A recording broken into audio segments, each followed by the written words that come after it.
Her feet felt at home in the soft mud as she walked along, making little pitter-patter noises in the puddles. The sweet fragrance of rain hit her nostrils as memories of a forgotten childhood slowly engulfed her.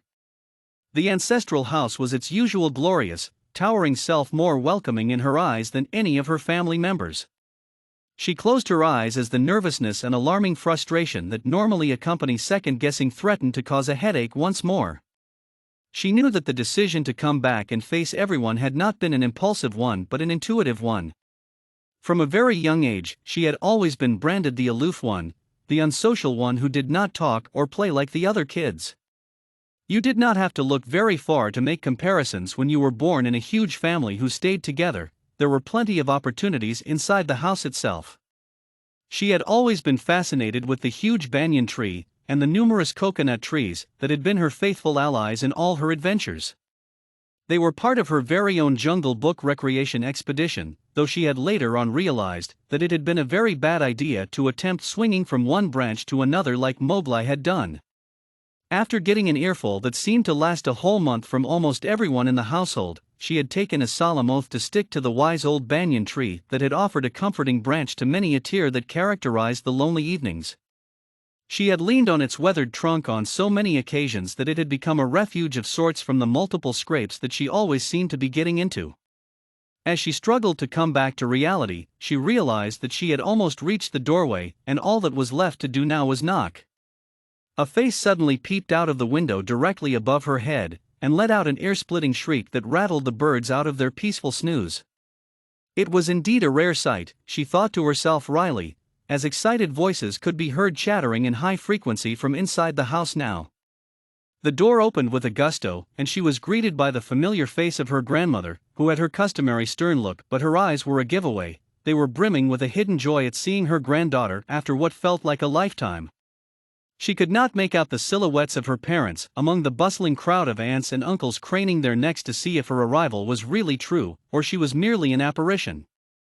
To say that she had not expected this would be a downright lie. She knew the storm that had wreaked havoc inside the house when she had announced her plans to work in the big city on a sunny afternoon in May. The thunderous accusations of she has always been disobedient to her elders, you have utterly spoiled her with undeserved attention and praises, and she just needs an excuse to leave this house had taken a long time to stop ringing on repeat mode in her ears. Awkwardness had always surrounded her in family gatherings, as she sat quietly all by herself humming a different tune altogether in the midst of a family chorus. A shy, meek girl she had once been, and now a quiet, thoughtful young woman stood tall before the inquisitive eyes of her family. As they ushered her in, hands started raining down her back as she went from one breathless hug to another, finally melting into her mother's loving arms. In a bizarre turn of events, she found herself recollecting the fondest memories as she stared at the beaming faces of her family. The countless times when she had fallen asleep with one wound or the other, and had woken up to find that it had been neatly tended to, the way she used to be bombarded by enthusiastic suggestions of what she should choose as a career. At that point in time, she had only considered it as an unnecessary interference and control over her freedom. Every incident, every memory, every conversation was now flashing across her mind in a different light. Someone would always be in the vicinity when she was happily frolicking amongst her beloved trees just to keep an eye on her and ensure no harm befalls her. Food would always be on the table for her no matter the time, and no matter the state she used to come home in. She used to be greeted with a horde of voices every time she came home, asking her about her day, whether she ate properly, whether she was able to get the bus on time, why she had not called one of her uncles to pick her up. As she slowly blinked herself out of her emotional reverie, her eyes met those of her grandmother's unwavering, piercing eyes that seemed to bore into her soul. Her grandma had been a silent observer all these years, gently chiding her when needed and giving her the space to become a strong, independent individual. It was that intense search for independence that had clouded her vision, and had inadvertently forced her to take the drastic decision of rushing off to the city.